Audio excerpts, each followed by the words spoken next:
Hello and welcome to smart learning. তো গতকাল আমরা কনস্টিটিউশনাল বডি প্রথম অংশটা করেছি পলিটি থেকে। আজকে পরবর্তী যে অংশটা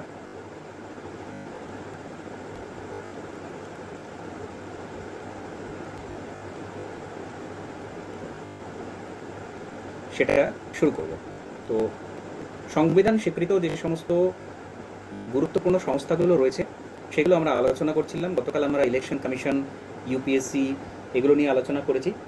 তো আজকে আমরা শুরু করব ন্যাশনাল কমিশন ফর এসসি,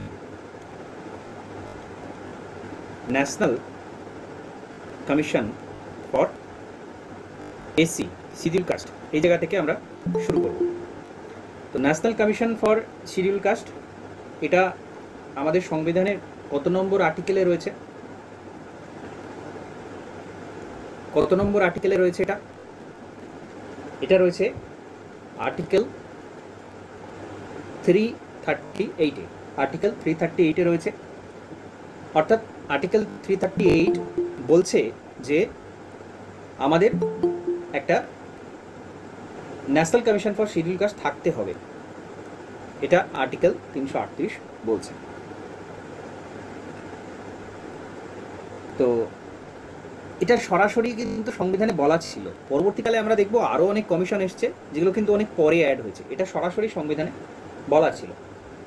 তো যেটা বলা হয়েছে সরাসরি সেটা হচ্ছে যে একজনকে স্পেশাল অফিসার থাকবেন যিনি কিনা এসসি এবং এসটি কমিউনিটিদের জন্য তিনি থাকবেন। তিনি এই বিষয়টা দেখবেন যে এদের যে রাইটসগুলো, এদের যে অধিকারগুলো দেওয়া হয়েছে সংবিধান থেকে দেওয়া হয়েছে সেগুলো ঠিকঠাক রক্ষিত হচ্ছে কি না।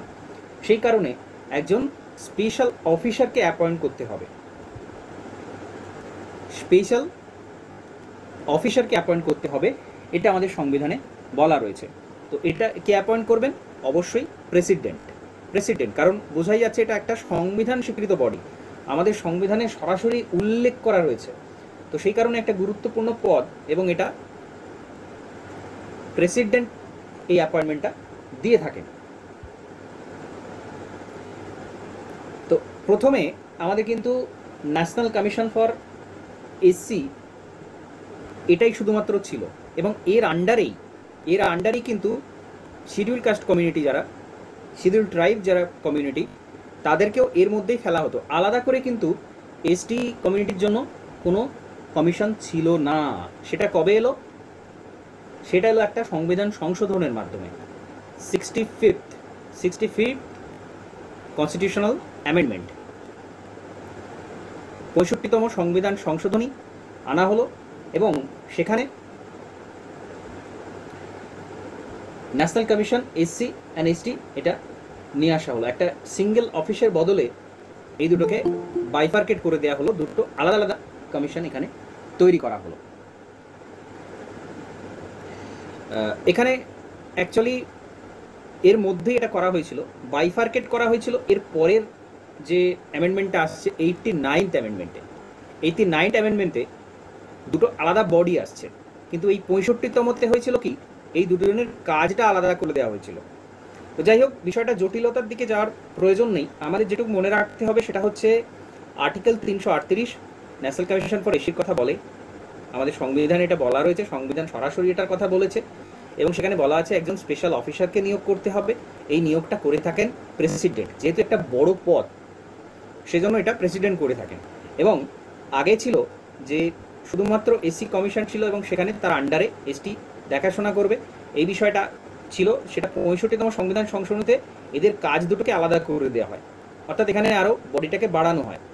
কিন্তু 89তম সংবিধান সংশোধনীতে কী করা হলো? দুটো আলাদা আলাদা কমিশন তৈরি করা হলো। ন্যাশনাল কমিশন ফর এসসি একটা করা হলো, আরেকটা করা হলো ন্যাশনাল কমিশন ফর এসটি। এই দুটো কমিশনকে আলাদা করে দেওয়া হয়েছিল। আমাদের সংবিধান সংশোধনী থেকে অনেক প্রশ্ন আসে, কোন সংশোধনীতে কি করা হয়েছিল সেটা কিন্তু আমাদের মনে রাখতে হবে এবং এখানে এই দুটো অ্যামেন্ডমেন্ট হয়েছিল এটা মনে রাখতে হবে। তো এই কমিশনের কাজটা কি, এরা কি করে থাকেন? এরা ইনভেস্টিগেট করে থাকেন যে এসসি এসটি কমিউনিটি তারা তাদের যে অধিকার সেটা সঠিকভাবে পাচ্ছেন কিনা, বা কেউ বঞ্চিত থাকছে কিনা, কার কি প্রয়োজন আছে, সেই সংক্রান্ত বিষয়ে এরা দেখাশোনা করেন এবং তার একটা রিপোর্ট প্রেসিডেন্টকে পাঠিয়ে দেন। এছাড়া অনেক কমপ্লেন থাকে, বিভিন্ন কমপ্লেন থাকে, নানা রকম কমপ্লেন থাকে, সেই কমপ্লেনগুলো এরা দেখাশোনা করেন আর প্ল্যানিং প্রসেসে এরা পার্টিসিপেট করেন। অর্থাৎ ধরা যাক এসসি এসটি কমিউনিটির জন্য কোনো স্পেশাল স্কিম আনা হচ্ছে, তো সেই সংক্রান্ত যে পরিকল্পনা হবে, প্ল্যানিং হবে, সেক্ষেত্রেও কিন্তু তারা এখানে থাকছেন।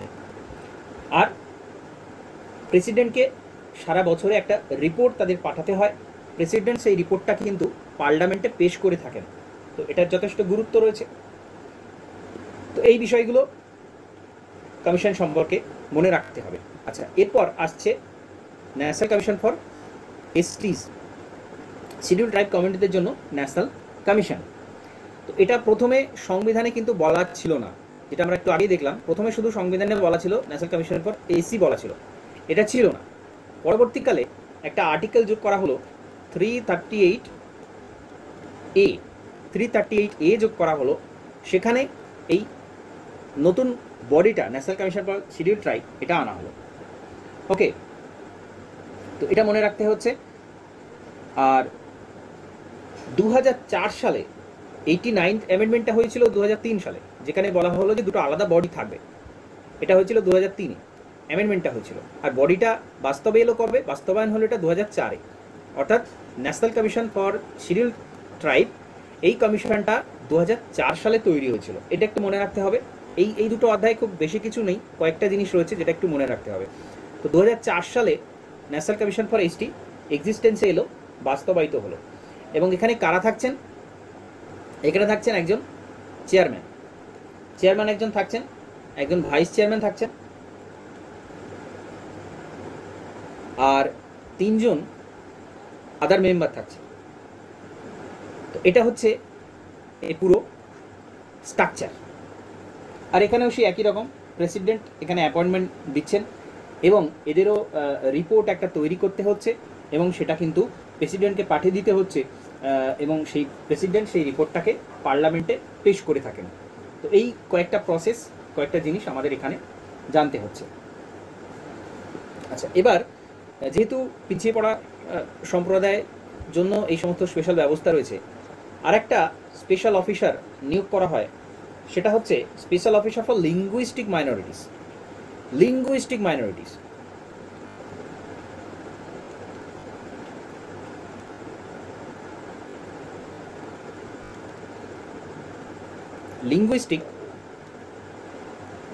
মাইনরিটিস অর্থাৎ যারা ভাষাগত দিক থেকে সংখ্যালঘু, মানে তারা একটা এমন ভাষা বলেন যেটা খুব কম লোকই বলে থাকে, তো তাদের জন্য কিছু একজন স্পেশাল অফিসার থাকবেন। এটা কিন্তু সংবিধানে প্রথমে ছিল না, যেমন ন্যাশনাল কমিশন ফর এসটি প্রথমে ছিল না, সেরকমই এই ল্যাঙ্গুয়েজের জন্য আলাদা একটা অফিসার নিয়োগ করতে হবে মাইনরিটিদের জন্য, সেটা কিন্তু প্রথমে সংবিধানে ছিল না। তাহলে এটা কিভাবে এলো? State reorganisation commission.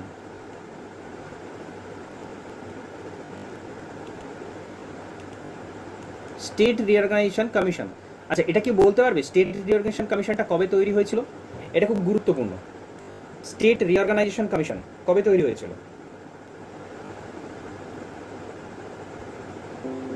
আমরা এটা পড়েছি ইউনিয়ন অ্যান্ড টেরিটরিতে পড়েছি, তার আগে কিভাবে এলো বিষয়টা সেটা জেনেছি। আমি একটু বলে নিই তাহলে। স্টেট রিঅর্গানাইজেশন কমিশন এটা তৈরি হয় 1955-তে। খুব গুরুত্বপূর্ণ একটা কমিশন, যেটাকে আমরা আরেকটা কি নামে চিনি? আরেকটার নাম হচ্ছে ফজল আলী কমিশন।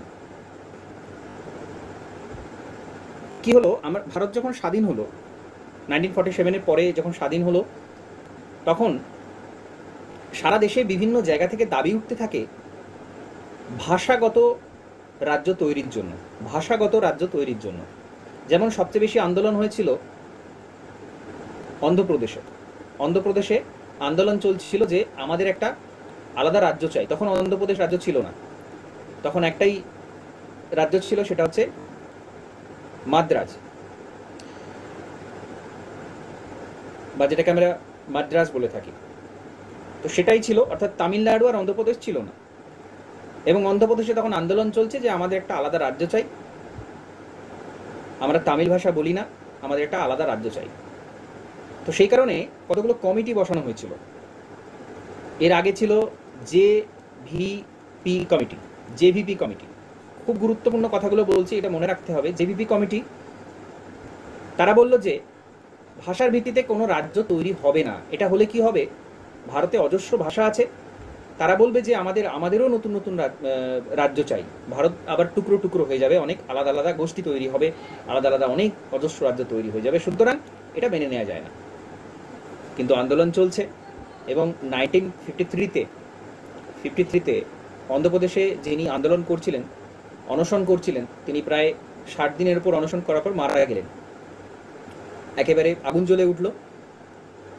তো বাধ্য হলো 1953-তে একটা আলাদা রাজ্য ভাষার ভিত্তিতে তৈরি করা, সেটা ছিল অন্ধ্রপ্রদেশ। এটা জিজ্ঞাসা করা হয় যে আমাদের দেশে ভাষার ভিত্তিতে গঠিত প্রথম রাজ্য কোনটা, সেটা কিন্তু অন্ধ্রপ্রদেশ। এবং তার সাথে সাথে একটা কমিশন বসানো হলো, সেটা হচ্ছে ফজল আলী কমিশন, যেটাকে বলা হচ্ছে স্টেট রিঅর্গানাইজেশন কমিশন। তারা কিন্তু বললেন যে ভাষার ভিত্তিতে রাজ্য হবে, ভাষার ভিত্তিতে রাজ্য হবে, কিন্তু এর মানে এই নয় যে একটা ভাষা মানেই একটা রাজ্য। এইখানে তারা একটা বেড়ি পরিয়ে দিলেন যে যে কেউ দাবি তুলতে পারে না যে আমরা আলাদা ভাষা বলি অতএব আমাদের একটা আলাদা রাজ্য চাই, এটা কিন্তু কেউ বলতে পারবে না, কিন্তু ভাষার ভিত্তিতে রাজ্য করা যেতে পারে। সেই ভিত্তিতে প্রথম অন্ধ্রপ্রদেশ হলো, যদিও আগে এটা করা হয়েছিল বাধ্য হয়ে, তো অন্ধ্রপ্রদেশ প্রথম, তামিলনাড়ু অন্ধ্রপ্রদেশ ভাগ হলো, এরপর গুজরাট মহারাষ্ট্র ভাগ হলো, গুজরাটি যারা বলে, মহারাষ্ট্র, সেটা হলো 1960-তে। তারপরে পাঞ্জাব হরিয়ানা ভাগ হলো, পাঞ্জাবে পাঞ্জাবি ভাষাভাষী এবং হরিয়ানাতে হরিয়ানা ভাষাভাষী। তো এটা আমরা ইউনিয়ন অ্যান্ড ইটস টেরিটরি এই অধ্যায়ে কিন্তু পরপর পড়েছি, এই হিস্ট্রিটা কীভাবে কী হয়েছিল, এবং সেটা কিন্তু প্রশ্ন জিজ্ঞাসা করা হয়, প্রিলিমসেও করা হয় যে কোন সালে কোন রাজ্যটা তৈরি হয়েছিল, ভারতে রাজ্য তৈরির যে ইতিহাস, সেটা থেকে অনেক প্রশ্ন হয়। এবং এই স্টেট রিঅর্গানাইজেশন কমিশনটা কিন্তু খুবই গুরুত্বপূর্ণ, যেটাকে আমরা ফজল আলী কমিশনও বলছি। তো এই কমিশন যখন আসে তখন তারা বলে যে একটা নতুন আর্টিকেল সংবিধানে আনা হোক, সেটা হচ্ছে আর্টিকেল 350B। আর্টিকেল 350B আনা হোক, যেখানে কিনা একজন স্পেশাল অফিসার নিয়োগ করা হবে যারা ভাষাগত মাইনরিটি রয়েছে। ভাষার ভিত্তিতে যারা মাইনর, তারা ধর্মের ভিত্তিতে এক হতে পারে, অন্য ধর্মের হতে পারে তারা, কিন্তু তারা ভাষার দিক থেকে পিছিয়ে পড়েছে বা ভাষার দিক থেকে তারা সংখ্যা লঘু, তাদের সংখ্যাটা অনেক কম, তাদের জন্য একটা অফিসার নিয়োগ করার প্রয়োজন আছে। এটা বলা হচ্ছে আর্টিকেল 350B-তে।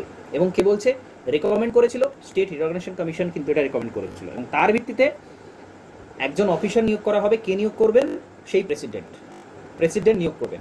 এই অফিসারকে নিয়োগ করবেন প্রেসিডেন্ট, যেহেতু এটা সংবিধান স্বীকৃত বডি। তো এই বিষয়টা এখানে মনে রাখতে হবে। এবং তার ডিউটি কি হবে, যিনি স্পেশাল অফিসার থাকবেন তার ডিউটি কি হবে, সমস্ত বিষয় ইনভেস্টিগেশন করা, যে যারা ভাষাগত মাইনরিটি রয়েছে তাদের যেন কোনো সমস্যা না হয়, তারা যেন তাদের ভাষাটাকে হারিয়ে না ফেলেন, তাদের যেন তাদের সব কিছু যেন সুরক্ষিত থাকে, এবং তারা কীরকম আছে সেই রিপোর্টটা কিন্তু একইভাবে যেরকম SC/ST কমিশনের ছিল, একইভাবে প্রেসিডেন্টকে তার রিপোর্টটা কিন্তু পেশ করতে হয়, প্রেসিডেন্টের কাছে পেশ করতে হয়। প্রেসিডেন্ট সেটা আবার পার্লামেন্টে পেশ করে, দুটো হাউসে পেশ করে। তো এই জিনিসগুলো কিন্তু এর ক্ষেত্রেও কমন।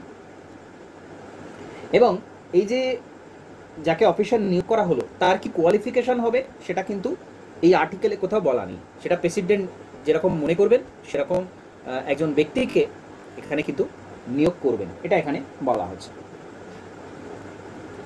এবং এই যে কমিশন, এই কমিশনের হেডকোয়ার্টার কোথায় রয়েছে সেখান থেকে প্রশ্ন করা হয়।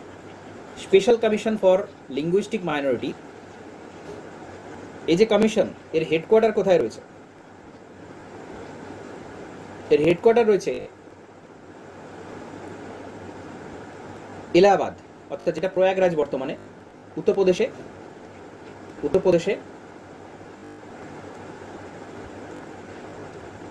এলাহাবাদ বা বর্তমানে যেটা প্রয়াগরাজ, সেখানে এই লিঙ্গুইস্টিক মাইনরিটির যে মূল অফিসটা সেখানে কিন্তু রয়েছে।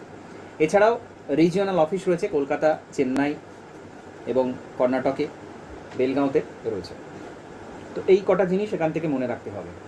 আচ্ছা, এরপর খুব গুরুত্বপূর্ণ একটা বডি যেখান থেকে সচরাচর প্রচুর প্রশ্ন হয়, সেটা হচ্ছে ক্যাগ। ক্যাগের ফুল ফর্মটা কি?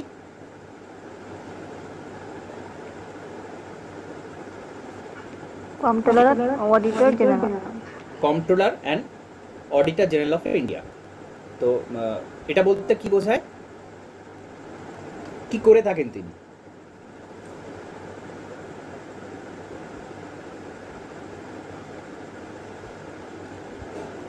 খুব গুরুত্বপূর্ণ এটা। Comptroller and auditor general of India, ইনার কাজ হচ্ছে অডিট করা, অর্থাৎ তিনি সরকার যে সমস্ত খরচ খরচাগুলো করছে সেটা ঠিকঠাক হচ্ছে কিনা, কোথাও কোনো গোলমাল আছে কিনা, সেটা তিনি খতিয়ে দেখেন। অর্থাৎ পাবলিকের যে অর্থ সেটা যেন নিরর্থকভাবে ব্যয় না হয়, সরকার যেন সেখানে কোনো গোলমাল না করে, সেটা খতিয়ে দেখার কাজ হচ্ছে ক্যাগের। সুতরাং বোঝাই যাচ্ছে কত গুরুত্বপূর্ণ একটা বড় পদ এটা, কত বড় গুরুত্বপূর্ণ দায়িত্বপূর্ণ পদ ক্যাগ, সেটা কিন্তু এখান থেকে বোঝা যাচ্ছে। আচ্ছা, এবার এখানে এটার থেকে প্রচুর প্রশ্ন হয়, প্রিলিমসেও হবে, মেন্সে তো অবশ্যই থাকবে, প্রিলিমসেও থাকবে। তো সংবিধানে কোথায় বলা আছে ক্যাগের কথা? কত নম্বর আর্টিকেলে বলা আছে? 148। খুব গুরুত্বপূর্ণ আর্টিকেল 148-এ ক্যাগের কথা বলা আছে। তো তিনি সমস্ত ডিপার্টমেন্টে, অডিট অ্যাকাউন্ট ডিপার্টমেন্টে তিনি হচ্ছেন প্রধান। এবং বি.আর. আম্বেদকর একটা কথা বলেছিলেন যে ক্যাগ হচ্ছেন সবথেকে গুরুত্বপূর্ণ অফিসার। আমাদের সংবিধান যতগুলো অফিসারের কথা বলেছে, আমরা কিছুক্ষণ আগে দেখলাম, national commission for SC ST, আরও সমস্ত অফিসার বিভিন্ন রয়েছে। তো সেই যত অফিসার রয়েছে তার মধ্যে সবচেয়ে গুরুত্বপূর্ণ মোস্ট ইম্পর্টেন্ট পদ হচ্ছে ক্যাগ। এটা জিজ্ঞাসা করা হতে পারে কে বলেছিলেন, তো এটা বলেছিলেন বি.আর. আম্বেদকর। এবার যেহেতু এটা একটা পদ, তো এই পদে যাকে নিযুক্ত করা হলো তিনি কতদিন তার জায়গায় থাকতে পারছেন? কতদিন তার অবসর? হ্যাঁ বলুন, আরেকবার বলুন, শুনতে পেলাম না। 6 থেকে 65 বছর। হ্যাঁ, মানে 6 বছর অথবা 65 বছর, যেটা আগে আসবে সেটা।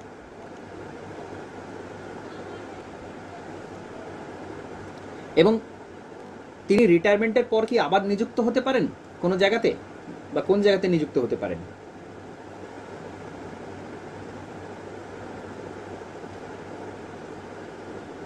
তিনি কিন্তু আর, হ্যাঁ, রিটায়ারমেন্টের পর কি তিনি আর নিযুক্ত হতে পারেন?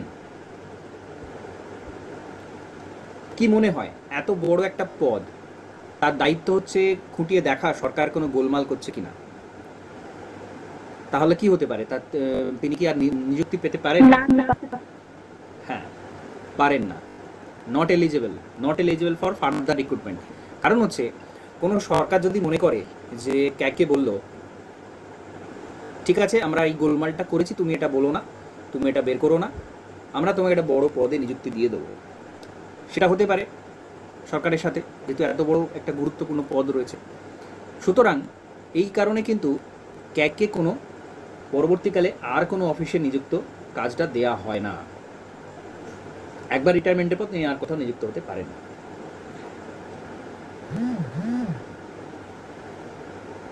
আর তাকে কিন্তু চট করে তার পদ থেকে সরানোও যায় না। কোনো সরকার যদি মনে করে ক্যাগকে চট করে সরিয়ে দেব, কারণ এই আমাদের যে সমস্ত করাপশান রয়েছে সেগুলো বের করে ফেলছে, সেটা কিন্তু চট করে করতে পারে না। ক্যাগকে করার কিন্তু সরানো এত সহজ নয়। এবং তার স্যালারি কত হবে, তার সার্ভিস কন্ডিশন কীরকম হবে, সেটা কিন্তু কোথাও বলা নেই, সেটা পার্লামেন্টের হাতে ছেড়ে দেওয়া হচ্ছে। তো সংবিধান কিন্তু আমাদের ডাইরেক্ট কিছু বলেনি। এই বিষয়টা গুরুত্বপূর্ণ।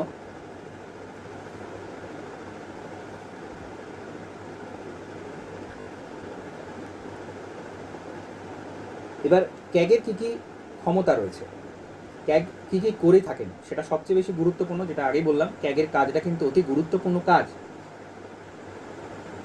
তো সেটা হচ্ছে, আমি এর আগের দিন পার্লামেন্ট পড়াতে গিয়ে কনসলিডেটেড ফান্ডের কথা বলেছি। তো কনসলিডেটেড ফান্ড অফ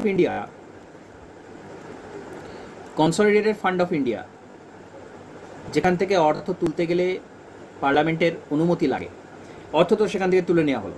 এবার সরকার সেইটা ঠিকঠাক খরচ করছে কিনা, কোথাও কোনো গোলমাল করছে কিনা, সেই অর্থ নিয়ে কোথাও অন্য কোথাও লাগাচ্ছে কিনা, এই সমস্ত অডিট, এই সমস্ত স্ক্রুটিনি, সেটা কিন্তু ক্যাগ করে থাকে। কনসলিডেটেড ফান্ড অফ ইন্ডিয়া স্ক্রুটিনিটা ক্যাগ করে থাকে। এবং contingency fund of India, contingency ফান্ডটা কি আমি আগের দিন বলেছি, এটা জানতে চাইবো। কন্টিনজেন্সি ফান্ড অফ ইন্ডিয়াটা কি?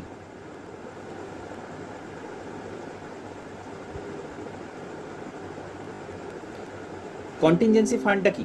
তিনটে ফান্ডের কথা বলেছিলাম, একটা হচ্ছে কনসলিডেটেড ফান্ড অফ ইন্ডিয়া, আর একটা কন্টিনজেন্সি ফান্ড অফ ইন্ডিয়া, আর একটা হচ্ছে পাবলিক অ্যাকাউন্ট। এই তিনটে ফান্ড থাকে।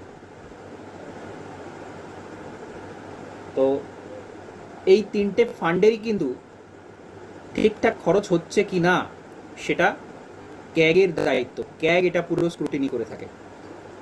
তো কন্টিনজেন্সি ফান্ডটা হচ্ছে আপৎকালীন ফান্ড। হঠাৎ করে যদি বন্যা থেকে শুরু করে নানান রকম যে আপৎকালীন পরিস্থিতি আসে, সেইখান থেকে তখন অর্থ ব্যবহার করা হয় এই কন্টিনজেন্সি ফান্ড অফ ইন্ডিয়া থেকে। এবং এটা তোলার জন্য কিন্তু পার্লামেন্টের অ্যাপ্রুভাল লাগে না, এটা পুরোপুরি থাকে প্রেসিডেন্টের হাতে। তো এটা হচ্ছে কন্টিনজেন্সি। কিন্তু সমস্ত জায়গার অডিট করে থাকে এই ক্যাগ। এবং শুধুমাত্র এখানেই তার দায়িত্ব শেষ নয়, তিনি কিন্তু সরকারের যত রকম কলকারখানা রয়েছে, যেগুলো সব সরকারের হাতে, সেই সমস্ত জায়গা থেকেও যে আয় হচ্ছে সমস্ত কিছু, সেইগুলো কিন্তু তিনি অডিট করে থাকেন। ইভেন রাজ্যেরও অডিট তিনি কিন্তু করে থাকেন। তো অত্যন্ত গুরুত্বপূর্ণ এই কারণে, যেটা বললাম, পার্লামেন্টের হয়ে তিনি সমস্ত কাজগুলো করে থাকেন, সমস্ত অডিটের কাজ তিনি করে থাকেন। এবং তিনি কিন্তু শুধুমাত্র পার্লামেন্টের কাছে রেসপন্সিবল। তিনি তার সমস্ত রিপোর্ট তিনি কিন্তু পার্লামেন্টে পেশ করে থাকেন। তিনি সরকারের কাছে কিন্তু পেশ করছেন না, কারণ হচ্ছে অডিটটা সরকার ঠিকঠাক খরচ করেছে কিনা সেটা কিন্তু বিরোধী পার্টিরও জানা দরকার। সেই কারণে তাকে কিন্তু এটা পার্লামেন্টে পেশ করতে হচ্ছে, এটা কিন্তু সরকারের কাছে করতে হচ্ছে না। এবং এই যে অডিট রিপোর্টগুলো, এটা কিন্তু তিনি একবার প্রেসিডেন্টের কাছে সাবমিট করেন, তারপরে তিনি এটা পার্লামেন্টে করে থাকেন।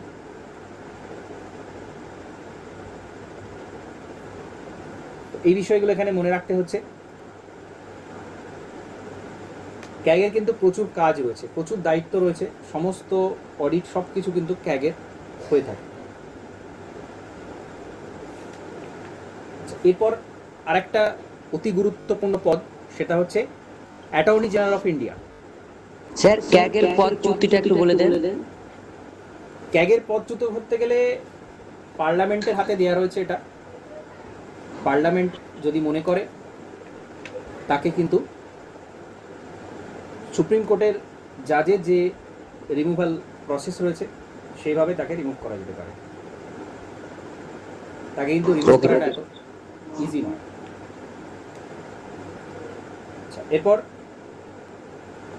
যেটা বলছিলাম, অ্যাটর্নি জেনারেল অফ ইন্ডিয়া, বাংলাতে আমরা কি বলবো?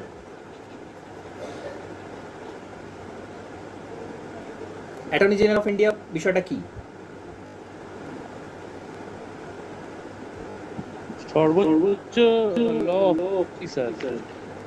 সর্বোচ্চ ল অফিসার, দেশের সর্বোচ্চ আইনি পদ। হ্যাঁ, এটা কোথায় রয়েছে, কত নম্বর আর্টিকেল এটা বলা রয়েছে? ভারতের সংবিধানের 76 নং 76, আর্টিকেল 76, খুব গুরুত্বপূর্ণ আর্টিকেল 76। এবং অন্যান্য বড় কনস্টিটিউশনাল পদের মতো কে নিয়োগ করছেন তাকে? রাষ্ট্রপতি। রাষ্ট্রপতি। 10 ইয়ার, কতদিন তার পদে থাকতে পারেন? 5 বছর। না, তিনি কতদিন থাকবেন এটা পুরোপুরি ডিপেন্ড করছে প্রেসিডেন্টের উপর। ওকে, এটাই প্রশ্ন করা হয়, কারণ অ্যাটর্নি জেনারেলের ক্ষেত্রে এটাই এক্সেপশন রয়েছে, এক্সেপশন থেকে প্রশ্ন হয়। তো কিভাবে রিমুভাল করা হবে, কি হবে না হবে, সব কিছু কিন্তু এটা প্রেসিডেন্ট করতে পারেন। এবং তাকে কতটা রিনোমিনেশন দেওয়া হবে এগুলো কিন্তু সংবিধানে কিছু বলা নেই, সব কিছু এগুলো ঠিক করে থাকেন প্রেসিডেন্ট। এবার সাধারণত কি হয়, যখন নতুন সরকার আসে, নতুন সরকার যখন আসে সাধারণত অ্যাটর্নি জেনারেল রিজাইন দিয়ে দেন। তো বিষয়টা এরকম থাকে। আর অ্যাটর্নি জেনারেলের একটা স্পেশাল পাওয়ার আছে, সেটা কি, যেটা অন্য কারোর ক্ষেত্রে নেই। লোকসভা বা বিধানসভা যে কোনো অধিবেশনে তিনি অংশগ্রহণ করতে পারেন। এক্স্যাক্টলি, তিনি যে কোনো, যেহেতু তিনি দেশের সর্বোচ্চ আইনমন্ত্রী, মন্ত্রী না, আইনি পদে তিনি থাকেন, আইন অফিসার, তো সেই কারণে তিনি যে কোনো জায়গাতে হঠাৎ হাজির হতে পারেন, যে কোনো জায়গাতে হঠাৎ হাজির হতে পারেন এবং সেখানে কথাও বলতে পারেন, কিন্তু ভোটে অংশ নিতে পারেন না। তিনি বক্তৃতা দিতে পারেন, কথা বলতে পারেন, কিন্তু ভোটাভুটি যখন হয়, পার্লামেন্টে যে কোনো কক্ষে ভোটাভুটি হলো, সেখানে তিনি অংশ নিতে পারেন, কারণ তিনি পার্লামেন্টের সদস্য নন। এবং তিনি কিন্তু সরকারের অ্যাডভোকেটও বটে। কোনো কেস হলো, কোনো কেস এলো সরকারের ক্ষেত্রে, তিনি কিন্তু সরকারের হয়ে সওয়াল করতে পারেন, তাকে সরকার পাঠাতে পারে সওয়াল করার জন্য, সেটা সুপ্রিম কোর্টে হোক, হাইকোর্টে হোক, কিন্তু সরকার তাকে কিন্তু পাঠাতে পারে। তিনি গভর্নমেন্ট অফ ইন্ডিয়ার হয়ে কিন্তু এই কাজগুলো করে থাকেন। তো তিনি আরেকটা বিষয়, তিনি কিন্তু পার্লামেন্টে কথাও বলতে পারেন, মানে যেটা কনফিউজ করা হয়, তিনি কিন্তু কথা বলতে পারেন, বক্তৃতা দিতে পারেন, যে কোনো ম্যাটারে তিনি কথা বলতে পারেন, কিন্তু তার ভোট দেওয়ার ক্ষমতাটা নেই, ভোট তিনি দিতে পারেন না। এবং আরেকটা বিষয় গুরুত্বপূর্ণ যেখান থেকে প্রশ্ন হতে পারে, সেটা হচ্ছে অ্যাটর্নি জেনারেল কিন্তু নিজে প্র্যাকটিস করতে পারেন, তিনি কিন্তু প্রাইভেট প্র্যাকটিস করতে পারেন, তিনি সাধারণ যে কোনো কেস লড়তে পারেন। ওকে, এটা কিন্তু খুব গুরুত্বপূর্ণ। এবং তিনি কিন্তু গভর্নমেন্ট সার্ভেন্ট নন, সরকারের হয়ে তিনি রিপ্রেজেন্ট করছেন, তিনি অথচ তিনি যেটা আমরা গভর্নমেন্ট সার্ভেন্টস বলে থাকি, তিনি কিন্তু সেটা নন, সেই কারণে তিনি প্রাইভেট প্র্যাকটিস করতে পারেন।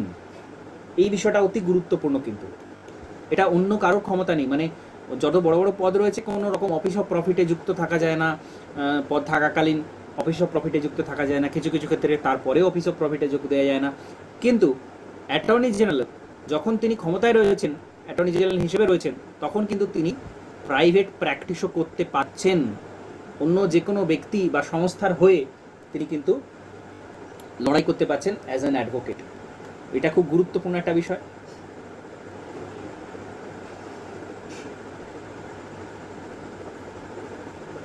ঠিক একইভাবে advocate general of the state আছেন,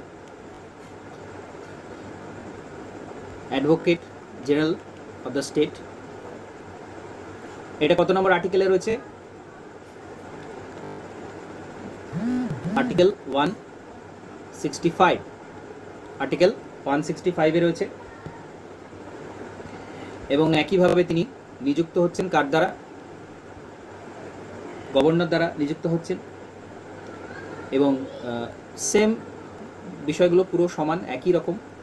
এই বিষয়গুলো কিন্তু মনে রাখতে হবে যে তিনি যে কোনো পক্ষে রাজ্যের যেটা বিধানসভা বা যদি বিধান পরিষদ থাকে সেখানে তিনি উপস্থিত থাকতে পারছেন, রাজ্যের হয়ে কোনো কেস লড়তে পারছেন এবং তিনি প্রাইভেট প্র্যাকটিসও করতে পারছেন। তো এই সমস্ত জিনিসগুলো কিন্তু সেম।